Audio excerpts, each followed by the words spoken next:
जी जैन साहब उदयपुर शहर विधानसभा से विधायक के रूप में चुने गए हैं और इस लगभग 120 दिन के कार्यकाल में आपने जो कुछ भी किया उसका लेखा जोखा आप सबके सामने प्रस्तुत करने के लिए यह आयोजन किया गया है। और इस कार्यकाल के इस समय में गठन के 10-12 दिन तो सरकार गठन में भी लगे थे और अभी यह लोकसभा का जो आचार संहिता वह भी लागू हो चुकी है। इसके अलावा सरकार का गठन होना और उसके बाद वर्तमान सरकार में अपने अधिकारी का ट्रांसफर होना, यह सारा समय भी लगा है, यानी कि एक बहुत अल्प समय मिला है। और श्री ताराचंद जी जैन साहब ने इस उदयपुर शहर में अब तक क्या कार्य किए हैं और भविष्य की क्या योजनाएं हैं उनके पास, इस सब का लेखा जोखा रखने के लिए आपके सामने यहाँ आमंत्रित किया है आप सभी को। और मैं 2 पंक्तियां बात करके आपको समर्पित करता हूं। क्या शब्द चुनो तुम्हारी आन बान शान में, बस यह कहना ही काफी है कि तुम काम तो करते हो कमाल के। तारीफों के पुल बांधना मुझे नहीं आता, लेकिन आपका काम मुझे निशब्द कर देता है। एक और आदरणीय नरेंद्र मोदी जी की पंक्तियां हैं, तुम मुझे छवि में नहीं लेकिन। और इलेक्ट्रिक मीडिया के सभी सम्मानित पत्रकार बंधुओं से सभी का मैं अपनी ओर से शहर विधायक के नाते की ओर से हार्दिक स्वागत और अभिनंदन करता हूं। पार्टी के जिलाध्यक्ष रविंद्र सिंह साहब, प्रमोद जी, आदरणीय हमारे विकास जी, बंसीला जी और पार्टी के सभी पदाधिकारी।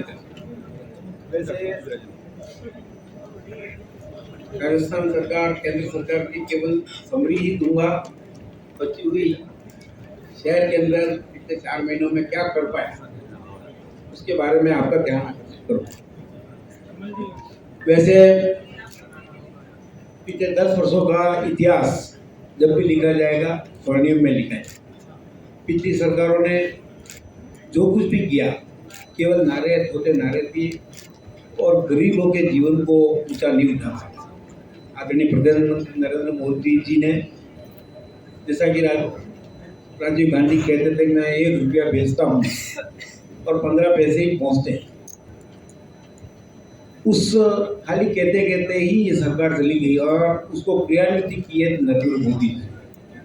हम देख रहे हैं धन धन योजना से देश भर के अंदर भ्रष्टाचार मुक्त हुआ है। उज्ज्वला योजना से गरीब के घर का गैस सिलेंडर पहुंचकर उस गरीब के घर में उजाला हुआ है। मुद्रा योजना से हजारों लोगों को रोजगार मिला है। शौचालय योजना के अंदर कभी सोचा नहीं था कि गरीब के घर में ही शौचालय होता। जिसका घर के अंदर शौचालय वो समझते किसी अच्छे का ही दिखता है, पैसे वाले का दिखता है। हर घर पर जल मिशन बहुत बड़ा काम है, क्योंकि एक घर दूसरे घर से कई बार तो दूरियां 1-1 किलोमीटर होती है, जिसको इस कालखंड के अंदर मोदी जी ने पिछले वर्षों से हाथ में लिया है। हम देखेंगे इस कालखंड में वह पूरा होकर हर घर तक शुद्ध जल पहुंचेगा। राम मंदिर जो इतिहास के 500 वर्षों का कालखंड जो हमारे सामने देखा है और 75 वर्ष के जिसकी कल्पना डॉक्टर हेडगेवार जी ने, गुरु जी ने, डॉक्टर श्यामा प्रसाद मुखर्जी से लेकर संघ ने, जनसंघ ने परिकल्पित करके की थी। और कांग्रेस कहती थी कि मंदिर तो वहीं बनाएंगे, तारीख नहीं बताएंगे। नरेंद्र मोदी जी ने कभी नहीं कहा मैं तारीख बताऊंगा। उन्होंने राम मंदिर के ऊपर ध्वजा फहराकर उस 500 वर्षों के तारीख को खोदकर भगवान राम को अपने मंदिर में स्थापित करके, केवल मंदिर के अंदर भगवान राम की प्रतिष्ठा नहीं हुई, देश के 140 करोड़ देशवासियों की विश्व के अंदर प्रतिष्ठित की है। और वह दिन इतिहास के उस स्वर्णिम इतिहास में लिखा जाएगा जिसको आने वाली सीढ़ी याद करेंगे। धारा 370 जैसा कि हम देख रहे हैं जब उसका नाम लेते थे लागू करते थे, लागू करने की कल्पना भी नहीं की जा सकती। 5 अगस्त 2019 को एक 5 मिनट के अंदर संसद के अंदर जिस तरह से प्रधानमंत्री नरेंद्र मोदी जी के नेतृत्व में गृह मंत्री ने उस धारा 370 को रद्द किया और आज उसको 5 साल से भी अधिक समय होने के बाद हम देख रहे हैं कि देश सुनहरे भविष्य की ओर बढ़ रहा है, कश्मीर सुनहरे भविष्य की ओर बढ़ रहा है और आज कश्मीर का युवा देश से जुड़ रहा है। और जो 70 वर्षों से जो कश्मीर भारत का अंग था, लेकिन आज वो राष्ट्र का अभिन्न अंग बन गया। अंग था, अभिन्न अंग अब है। ये इतिहास के पन्नों के अंदर एक नई और आज वही पाक अधिकृत कश्मीर हमें तो हिंदुस्तान चाहिए, ये आवाज इन वर्षों में उठ रही है, वो इसी का परिणाम है। सीए लागू किया है, नारी शक्ति अभियान ने 33% जो आरक्षण दिया है, उससे निश्चित रूप से महिला शक्तिकरण को बढ़ावा मिलेगा।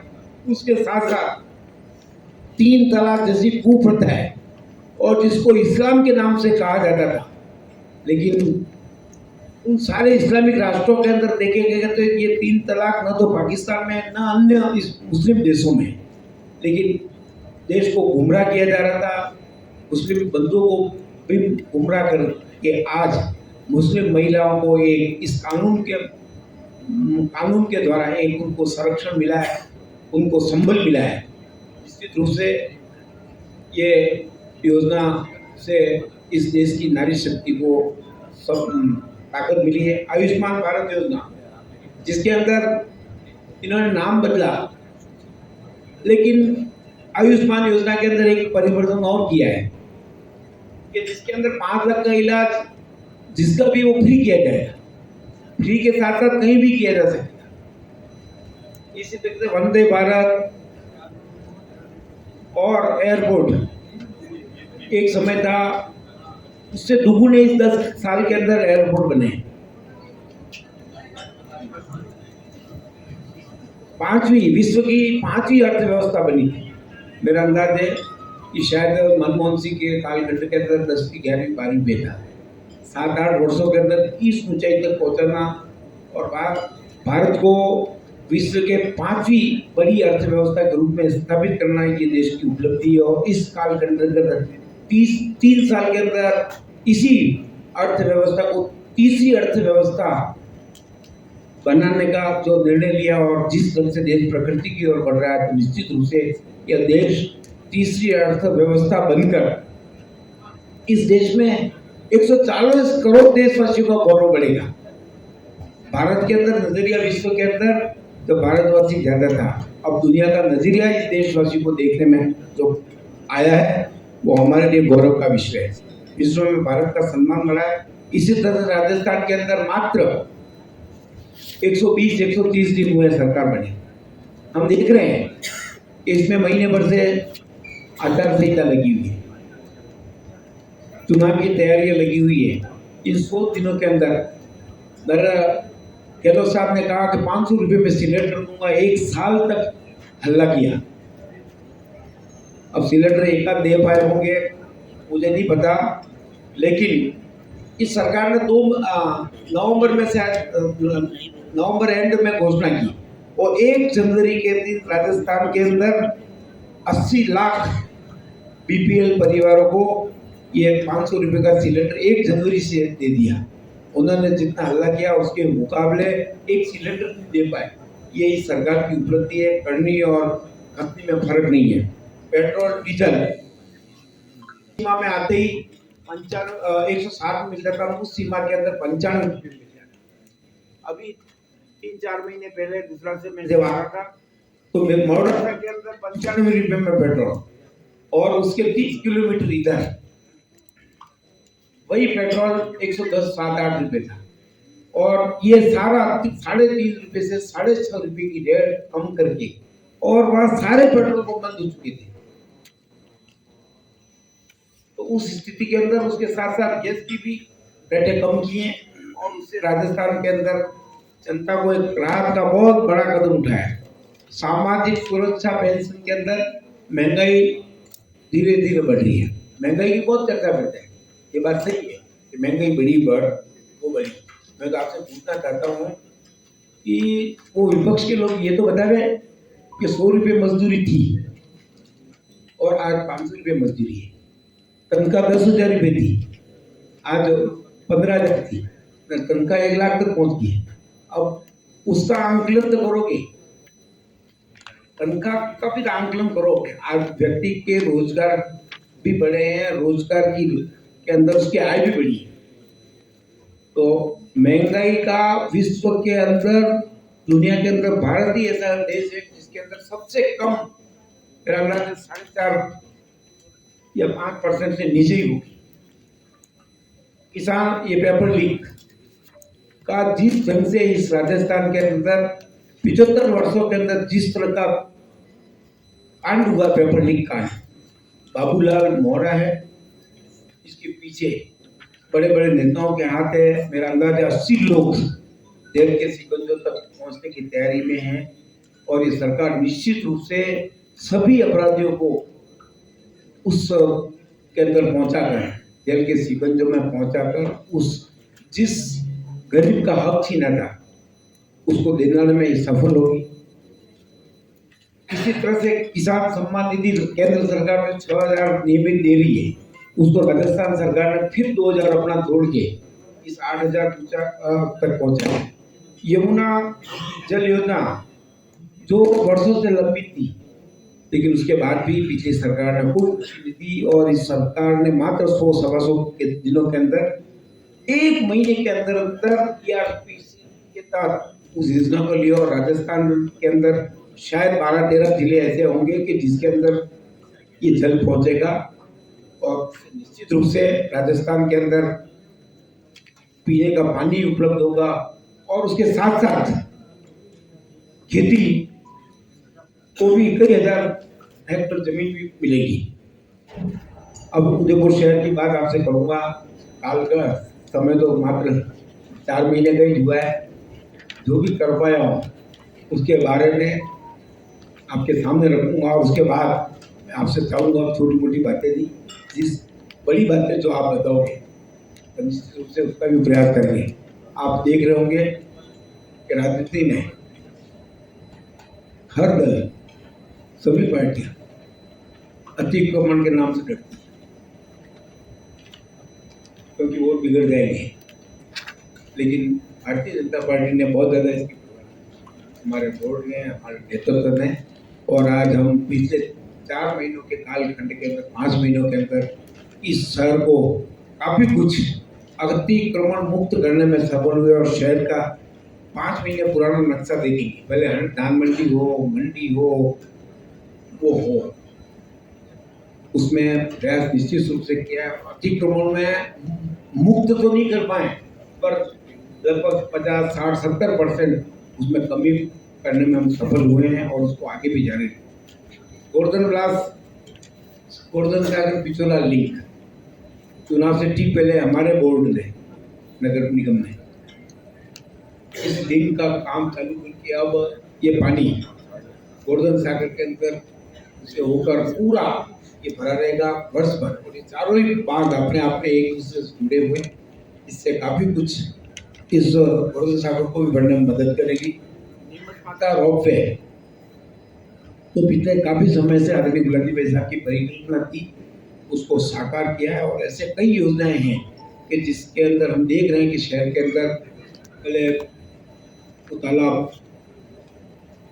फूलवाड़ी, उधर सुखेर नाका, इस तरह के काम करके शहर के अंदर विकास की गंगा, पर्यटक बढ़े हैं और शहर के लिए कई सौगातें आदरणीय गुलाटी भाई साहब के समय में दी गई थी।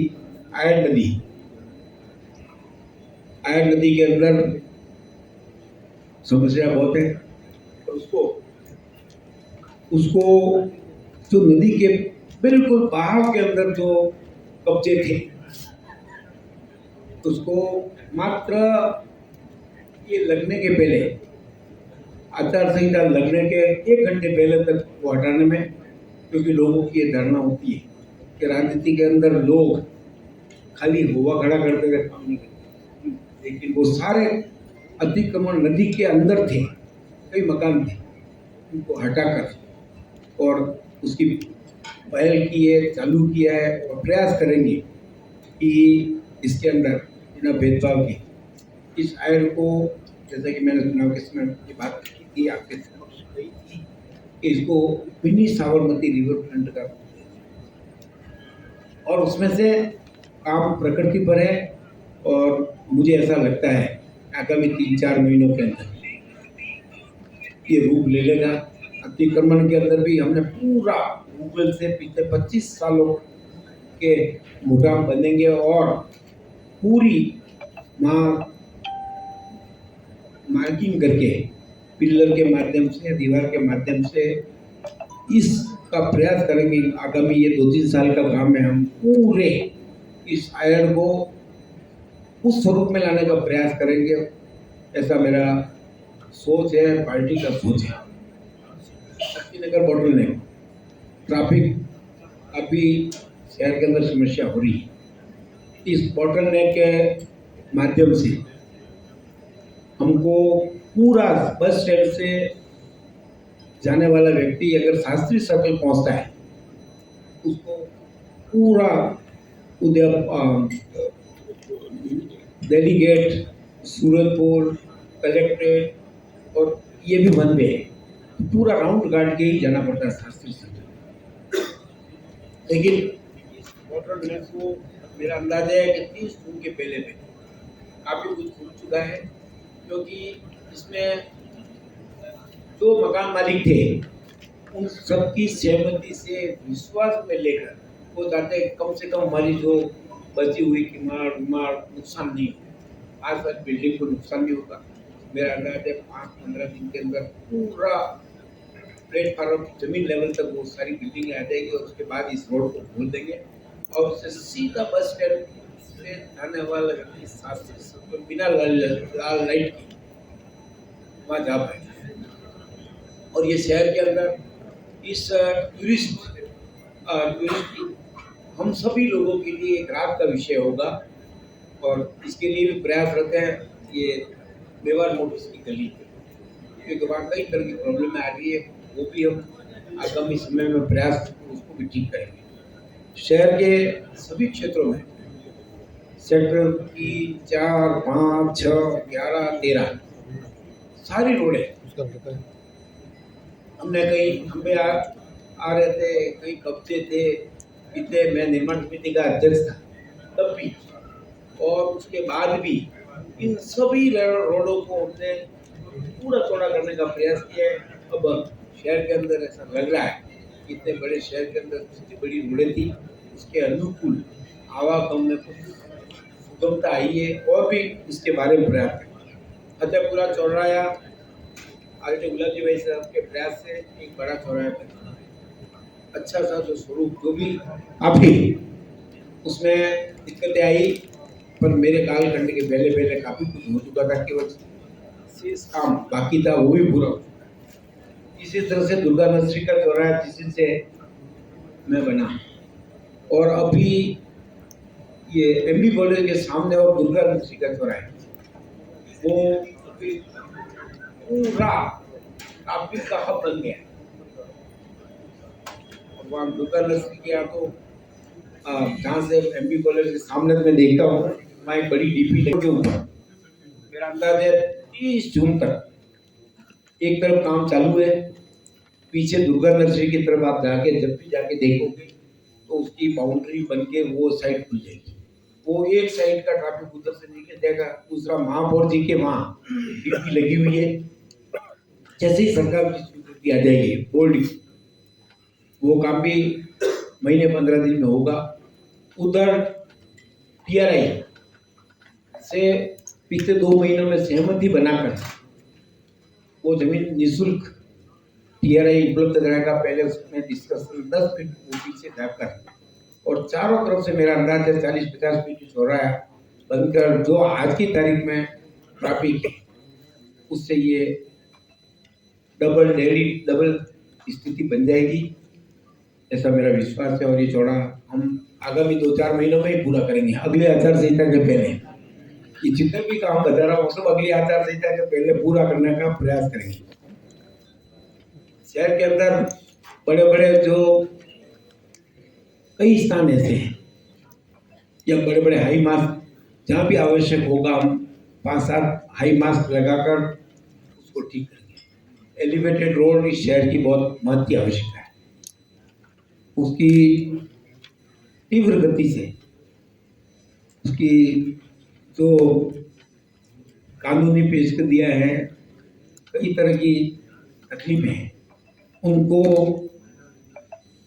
समाप्त करके निश्चित रूप से हम प्रयास करेंगे कि शहरवासियों को, आप सभी को खुशखबरी देंगे और ये काम पार्टी का आदमी पैसा अपने कटरे का और हम सभी का लक्ष्य है कि उस एलिवेटेड रोड को जो रेलवे स्टेशन से चालू होकर कलेक्टर के बंगले तक, मात्र आज लगभग रेलवे स्टेशन से कलेक्टर के बंगले तक जाने में 20 से 25 मिनट लगते हैं और ये 2.65 का सफर मात्र 5 मिनट में पूरा करेंगे।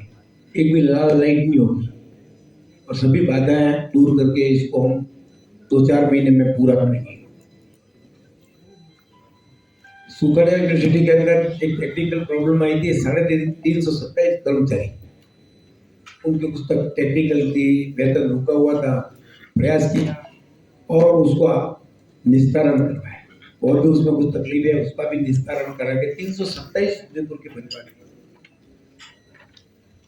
उनको उस वेतन को पिछले 2-3 महीनों से हड़ताल देते किया। सविना रोड मैं जब से निर्माण समिति का अध्यक्ष था, आप सभी अभी इसी रोड से आए होंगे और जाते वक्त भी देखेंगे कि अब उसको कैसे चौड़ा किया जाए, उसका प्रयास मैंने किया है कि अपने काल निर्माण समिति के अध्यक्ष के काल कर उसके अंदर 10-15 फीट खंबे लाइट के पुराने वर्षों पुराने लगे हुए, नीचे सीवरेज जाएगी, ऊपर सब अंडरग्राउंड 550-600 मीटर की केबल डलेगी और ये रोड वाल टू वाल जैसा स्मार्ट सिटी की तर्ज पर बनकर कम से कम हम 15 फीट इस रोड को चौड़ा करेंगे और ये काम भी शायद 2-3 महीनों के अंदर हम पूरा करने में सफल हो जाएगा। प्रयास किया है ये शहर आगामी समय में अपराधों में वृद्धि हुई, समाप्त नहीं हुई है, कमी लाने का प्रशासन ने भी, सरकार ने प्रयास किया है और आगे भी इसको निरंतर जारी रखेंगे। मैं चाहूँगा कि अपन इस प्रेस कॉन्फ्रेंस के जो निश्चित रूप से हम सभी की राजनीति से ऊपर उठ कर जिम्मेदारी हम सभी, तो मैं आपसे अपेक्षा करूँगा कि ये चुनाव जो राष्ट्र का भविष्य तय करने वाला है, 2047 का भारत कैसा होगा, इस कल्पना को साकार करने में हमारे प्रधानमंत्री जी लगे हुए हैं और आपसे भी अपेक्षा करूंगा कि आपका सकारात्मक सहयोग देकर आप इस कदम को आगे बढ़ाएंगे। जी जिन साहब ने संपूर्ण जानकारी आपको प्रदान कर दी है और 3-4 महीनों में जिस प्रकार के विकास का जो विजन उन्होंने बताया, अभी बहुत अच्छे काम हुए हैं और भविष्य में भी उदयपुर के नैसर्गिक सौंदर्य को लेकर जब हम बातें करते हैं तो इसके नैसर्गिक सौंदर्य में 4 चांद कैसे लगे, उदयपुर का पर्यावरण ठीक से किस प्रकार से हो और हम क्या क्या प्रयास कर सकते हैं, ये मैं आपको विश्वास दिलाता हूँ कि हमारे विधायक महोदय, हमारी पार्टी सब मिलकर इस शहर के विकास में, सर्वांगीण विकास में जो कुछ भी योजना बनी है हमारी अभी तक, रोड मैप बना है, रोड मैप के आधार पर हम इनको करने का प्रयास करेंगे। मैं विशेष तौर से काफ़ी दिनों से हमारे यहाँ के कांग्रेस के प्रत्याशी ताराचंद जी मीणा बार बार जो बातें कहते हैं, मैंने प्रशासन नहीं होता है, मैं जनता के साथ खुला मेला में नहीं, वो क्या जो कुछ भी अपनी पढ़ाई कर रहे हैं ठीक है। मैं सीधा सीधा पूछना चाहता हूँ कि गहलोत सरकार में उदयपुर के अंदर जो कलेक्टर रहे उनके किस प्रकार के कारनामे रहे, किस प्रकार से उन्होंने शहर के विकास में अपना योगदान दिया या व्यक्तिगत लोगों को लाभ देने का प्रयास किया।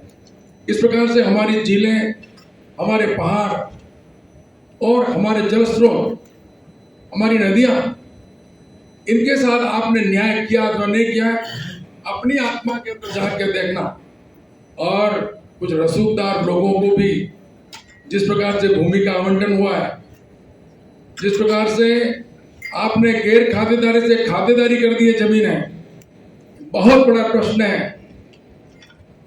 आपने नियमों के अनुसार किया होगा, लेकिन यदि किसी गरीब के साथ में काम करते हैं, जो भ्रष्टाचार के आरोप गहलोत सरकार पर लगे, उनके एक एजेंट के रूप में यहाँ के ताराचंद जी मीणा ने काम किया, मैं आपको दावे के साथ कह सकता हूँ।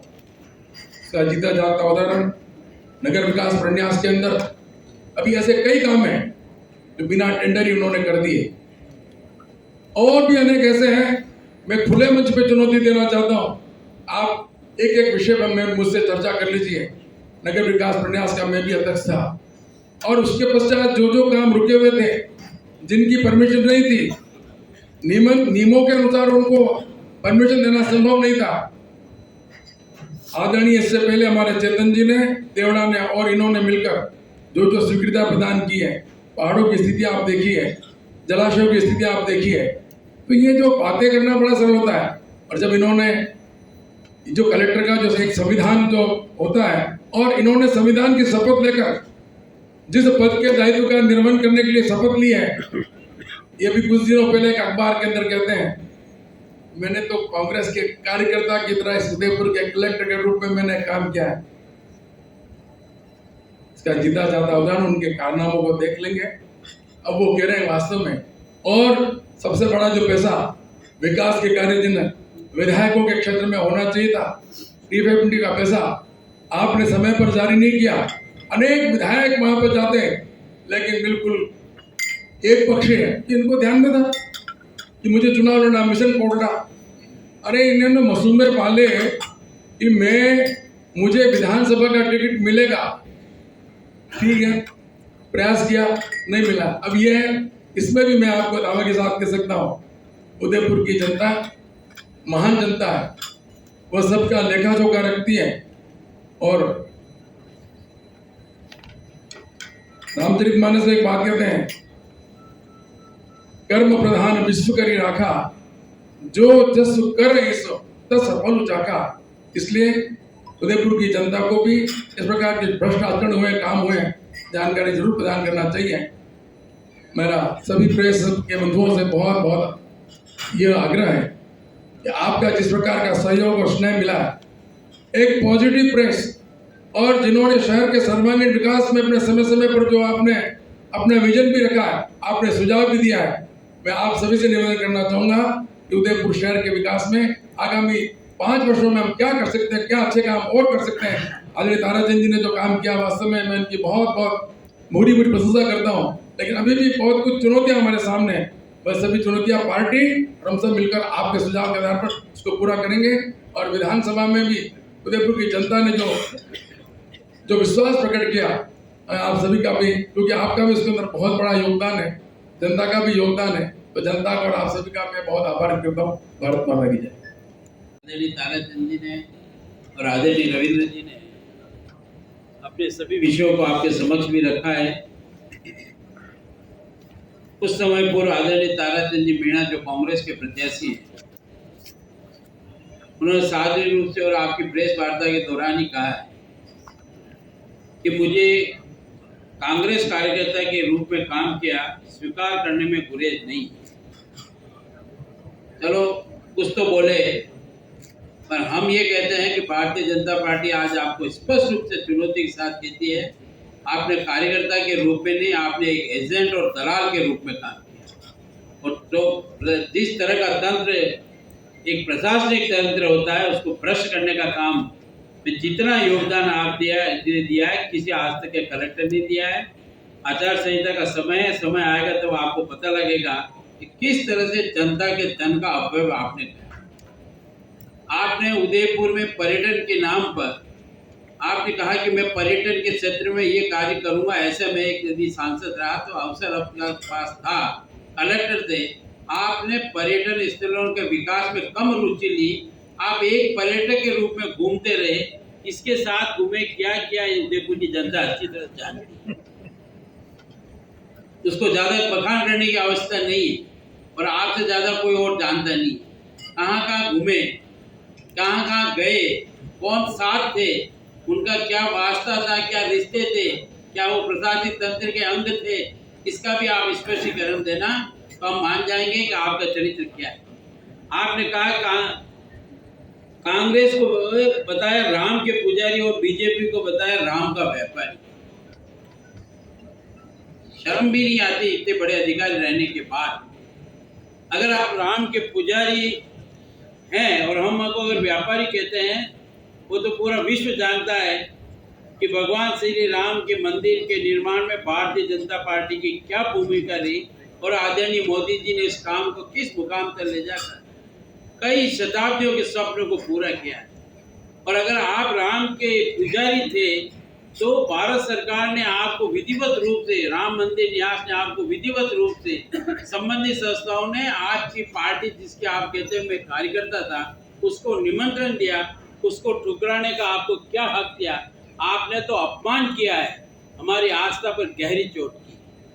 और साथ ही जिस राम शब्द के लिए आप बोल रहे हैं, 1% भी आपका हक इसलिए नहीं बनता कि आप उन तथाकथित ताकतों के साथ खड़े हैं जो धर्मांतरण की इस पूरे संभाग में अगर कोई दोषी है, उन सभी संस्थाओं के साथ आप खड़े हैं और उन्हीं के परिसर में जाकर आप अपनी पार्टी के नाम पर आज वोट मांग रहे हैं। इससे बड़ी शर्मनाक बात हो नहीं सकती। ये राशि कहाँ से आ रही है? ये कौन तथाकथित लोग हैं अंतर्राष्ट्रीय इशारों पर ये जो काम कर रहे हैं और हमारे आदिवासी भाई बहनों को भड़काने का काम कर रहे हैं, जहाँ पर धर्मांतरण का काम कर रहे हैं, उन परिसर में जाकर के आप राजनीतिक पार्टी के कार्यकर्ता के भी अब एक नेता के रूप में अगर आप उम्मीदवार हो तो आचार संहिता के साथ साथ सभी मर्यादाओं का उल्लंघन कर रहे हैं और अभी आपको एक चाटुकार के रूप में वोट चाहिए। ये हम बहुत स्पष्ट रूप से कहना चाहते हैं। साथ ही जैसा आदरणीय रविंद्र जी ने कहा, इस उदयपुर जिले में जितनी भूदान की जमीनें थी उसको औने पौने दामों में और कांग्रेस के तथाकथित जनप्रतिनिधियों के साथ मिलकर के तमाम जमीनों को जो खुद करने का काम किया है, तो उसका अंतिम हस्ताक्षर आपके हाथों से ही हुआ। आप सबको याद होगा विनोबा भावे ने जब इस आंदोलन को चलाया था, जनता ने अपने चाहे सामर्थ्य था या नहीं था अपनी जमीनों को दान किया था सार्वजनिक कामों के लिए। और आपने जैसा अपनी भावना भी बता दी कि मैं कांग्रेस का कार्यकर्ता था, यानी कि आपने अपने आप को आगामी चुनाव के लिए प्रस्तुत करने के लिए और लोकसभा विधानसभा को दृष्टिगत रखते हुए उन यूआईटी में और भूदान की जमीनों में जितनी हेरा फेरी आपने की है, आने वाला समय इस बात के लिए कहेगा सबसे कलंकित उदयपुर का कलेक्टर के रूप में आपने यहाँ पर काम किया। आपने कहा कि मैं यहाँ का विकास करूंगा, पर्यटन क्रिएट की दृष्टि से विकास करूंगा। ये सब काम जब आपको अवसर था तो किसने हाथ रोके थे? भारतीय जनता पार्टी रोके थे।